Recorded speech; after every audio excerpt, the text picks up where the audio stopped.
రంగారెడ్డి జిల్లా హత్నూరాలో ఉద్రిక్తత నెలకొంది. కళ్యాణలక్ష్మి షాదీ ముబారక్ చెక్కులను అందజేయడానికి నర్సాపూర్ ఎమ్మెల్యే సునీతా లక్ష్మారెడ్డి హాజరయ్యారు.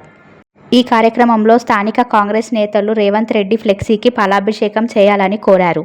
ఇది ప్రభుత్వ కార్యక్రమం వద్దని బీఆర్ఎస్ ఎమ్మెల్యే సునీతా లక్ష్మారెడ్డి వారించారు.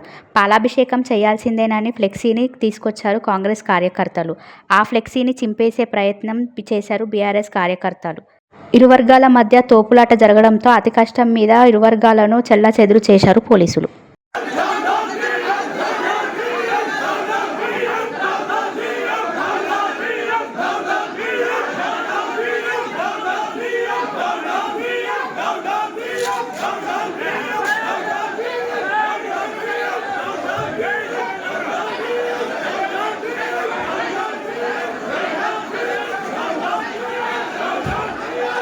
కొత్త రానియరు, ఒక మంత్రి రావాలా లేకుంటే ఇంకెవరైనా రావాలి, వాళ్ళు ఇయ్యాలి.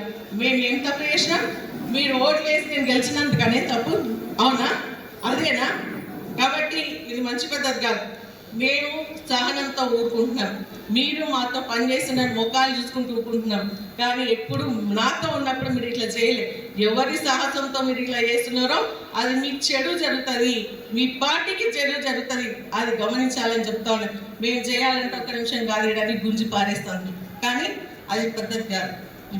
ముఖ్యమంత్రి కానీ నేను మొన్న చెప్పినా, అధికారికంగా చేస్తే అధికారికంగా చేయండి, కానీ పార్టీ పరంగా చేస్తే అవతల చేసుకోండి. అవునా కదా?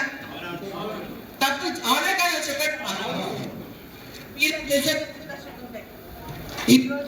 దయచేసి కార్యక్రమాన్ని నిశ్శబ్దంగా నిర్వహించాల్సిందిగా ఇక్కడ ఉన్న వారందరినీ కూడా విజ్ఞప్తి చేస్తున్నాను. ఇక్కడ వచ్చిన లబ్ధిదారులకు ఎలాంటి ఇబ్బంది జరగకుండా మనం దీన్ని సాఫీగా నడిపించుకోవటమే మనందరి ఉద్దేశం. కాబట్టి దానికోసమని మనం ఇక్కడ పోలీస్ ఫోర్స్ని కూడా ఉంచడం జరిగింది. అనంతరం ఎమ్మెల్యే సునీతా లక్ష్మారెడ్డి రేషన్ కార్డులను, కళ్యాణ లక్ష్మి, షాదీ ముబారక్ చెక్కులను పంపిణీ చేశారు.